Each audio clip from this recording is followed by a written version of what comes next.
Ke-240. Senja di pemakaman itu terasa begitu tenang namun menyayat hati. Fandi berdiri kokoh meski matanya merah dan bibirnya bergetar. Di sampingnya, ayah dan ibu Fandi menguatkan anaknya yang baru kehilangan mutiara hidupnya.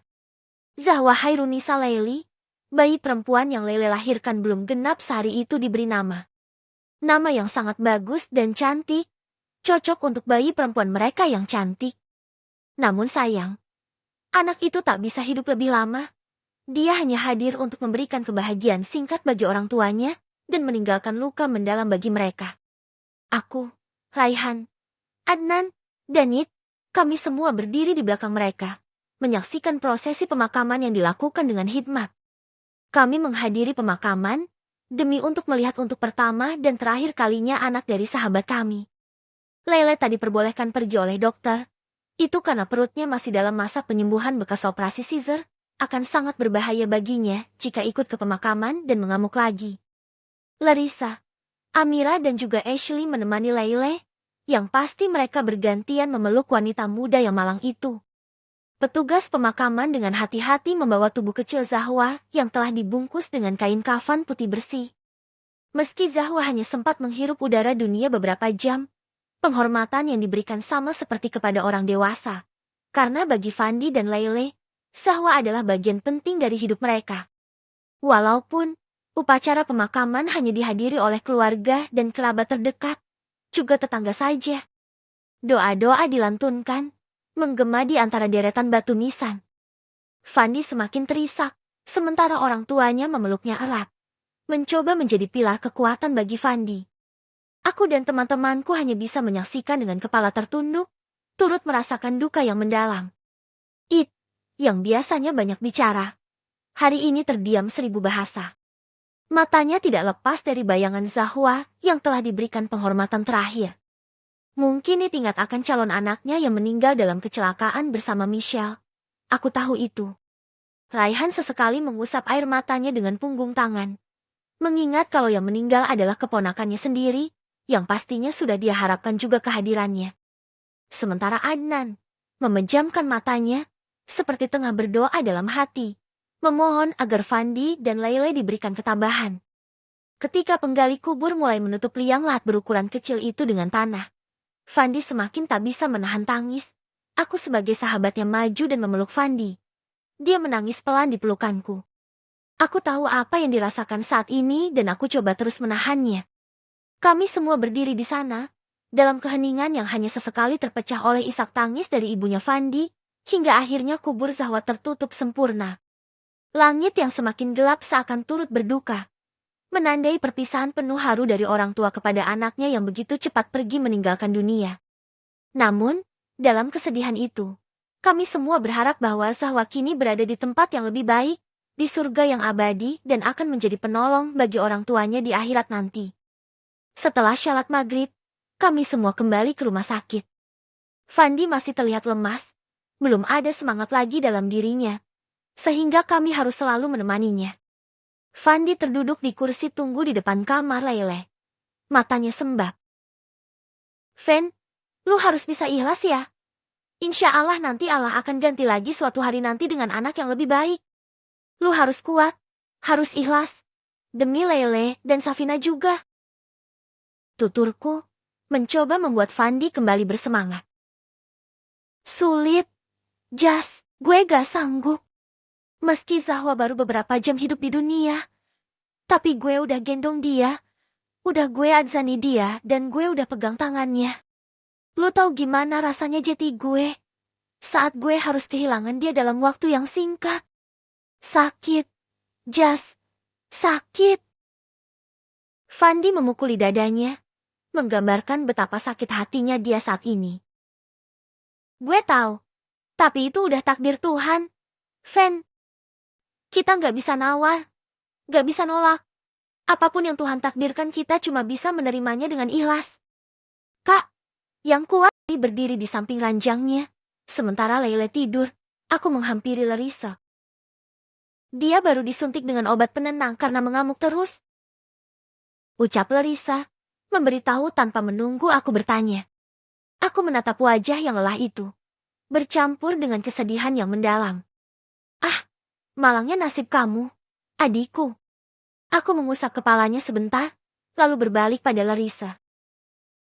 Mau pulang sekarang? Tanyaku. Aku mengingkari janjiku padanya hari ini. Aku sudah berjanji untuk pulang lebih cepat setelah menjenguk Lele dan anaknya. Tapi, karena adanya berita duka dari Lele itu sendiri, aku menjadi tak tega untuk pulang. Akan sangat jahat bila aku pulang sementara adik dan sahabatku tengah bersedih. Iya, aku maunya pulang. Tapi, aku juga gak mungkin meninggalkan Lele dalam keadaan seperti ini. Dia butuh kita. Jawab Larissa, seperti dilema. Jangan khawatir, orang tua Fandi dan keluarganya akan datang lagi nanti malam. Mereka bisa menemani Lele dan Fandi. Kita bisa pamit kepada Fandi. Aku yakin dia juga akan mengerti. Kalau kita menginap di sini, kamu gak akan bisa tidur nyenyak. Aku gak rela kamu tidur di tempat yang gak nyaman, apalagi sedang hamil besar. Belum lagi, kasihan Darren kalau harus tidur di rumah sakit. Karena anak-anak rentan kena penyakit kalau kelamaan tinggal di rumah sakit. Aku menjelaskan. Memang gak apa-apa kalau kita pulang? Enggak akan. Fandi dan Lele juga pasti mengerti karena kamu sedang hamil. Ya udah, aku mau pulang. Aku mengangguk. Ku bantu Larissa berjalan keluar dari ruangan Lele. Sementara Dorn sudah berada dalam gendongan Adnan sejak tadi. Aku dan Larissa menghampiri Fandi untuk berpamitan padanya. Meskipun kami merasa tak tega meninggalkannya, tapi aku juga tak mau jika istri dan anakku tak bisa dan Darren tidur di sini. Aku meminta maaf lebih dulu. Istirahat di tempat yang nyaman. Lu pulang aja. Gue di sini bakalan ada yang nemenin kok. Jawab Fandi, wajahnya terlihat lebih tenang dari sebelumnya. Sorry banget ya gak bisa nginep. Kalau gue gak punya orang hamil mungkin gue bisa nginep. Tapi kalau punya orang hamil gini kasihan kalau ditinggal. It's okay. Just santai aja. Kak Fandi, maaf gak bisa nemenin nginep di sini ya. Semoga Lele segera bisa lebih tenang saat bangun nanti. Aku cuma bisa mendoakan semoga kalian kuat. Ujar Larissa. Makasih. Sah, aku berterima kasih Karen kamu mau menemani dia sejak tadi. Sama-sama. Kak, kamu juga harus lebih menjaga kandungan kamu. Supaya gak terjadi hal-hal yang gak diinginkan saat kamu melahirkan nanti. Jadikan apa yang aku dan Lele alami ini sebagai pembelajaran buat kalian. Fandi berpesan. Iya, Kak. Kami berpamitan pada Fandi. Kami semua pergi meninggalkan Fandi yang masih berduka. Bukan kami tega, tapi kami juga memiliki kehidupan pribadi yang tentunya lebih harus kami utamakan daripada terus menemani orang yang bersedih. Kami masuk ke dalam mobil yang sama. Id yang tadi datang dengan naik taksi, kini ikut bersama kami di ke dalam mobil. Ashley dan Adnan duduk paling depan, bersama Darren yang duduk di pangkuan Ashley. Sementara Id ikut dengan kami duduk di belakang. Dia duduk di samping kiri Larissa, dan aku duduk di samping kanan Larissa. Dia berada di tengah-tengah kami. Kau tahu apa yang aku rasakan saat Larissa dan Id duduk berdekatan? Tentu, aku cemburu. Apalagi jika ingat mimpiku tadi malam. Sungguh aku sangat cemburu. Tapi, aku bisa apa? Memang situasi seperti ini bisa membuat mereka berdekatan. Dalam perjalanan, Larissa ternyata tak nyaman duduk. Mungkin karena terlalu merapat dengan Id. Atau cinta di antara mereka benar-benar akan tumbuh. Aku ingin protes. Tapi, tak usah. Lagi pula rumah kita sudah tak begitu jauh. Aku masih kuat duduk hingga kita sampai di rumah nanti. Larissa justru menolak. Baiklah, jangan berpikir aneh-aneh tentangku. Aku hanya memberikan saran saja yang menurutku baik. Karena, Michelle juga dulu sering melakukannya saat kami naik taksi. Itu memang bisa membuatnya sedikit lebih nyaman. It sepertinya takut kalau Larissa akan berpikiran buruk tentangnya karena saran darinya tadi. Tidak, bukan karena itu. Tapi aku memang merasa masih kuat untuk duduk seperti ini karena sudah akan segera sampai. Ya, semoga saja kau tak merasakan kram perut nantinya. Ya. Mendengar penolakan Larissa, Aku merasa lega. Aku jahat sekali karena sudah berpikir buruk tentang Larissa dan It. Gila sekali rasanya. Karena mimpi tadi malam membuatku terus mencurigai mereka, bahkan menduga yang tidak-tidak. Rumah. Aku keluar dari kamar mandi setelah membersihkan diri dari keringat yang memenuhi seluruh tubuhku. Tubuhku terasa jauh lebih segar dari sebelumnya. Merasa kalau ketenangan kini jadi milikku. Aku memakai pakaianku di ruang ganti. Kemudian melaksanakan syalat Isya bersama dengan Larissa yang sudah menunggu sejak tadi di atas sajadahnya. Usai syalat, aku menengadahkan kedua tanganku ke atas untuk berdoa. Ya Allah, jika kau berkenan memberikanku kebahagiaan atas anak lagi, maka berikanlah kelancaran dan kesehatan bagi istri dan juga calon anakku.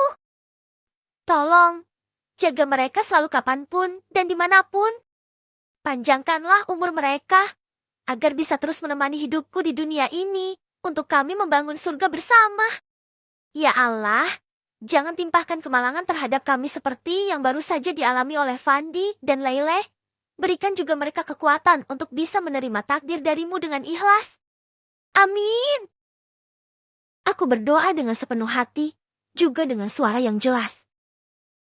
Amin. Larissa mengaminkan. Aku berbalik padanya.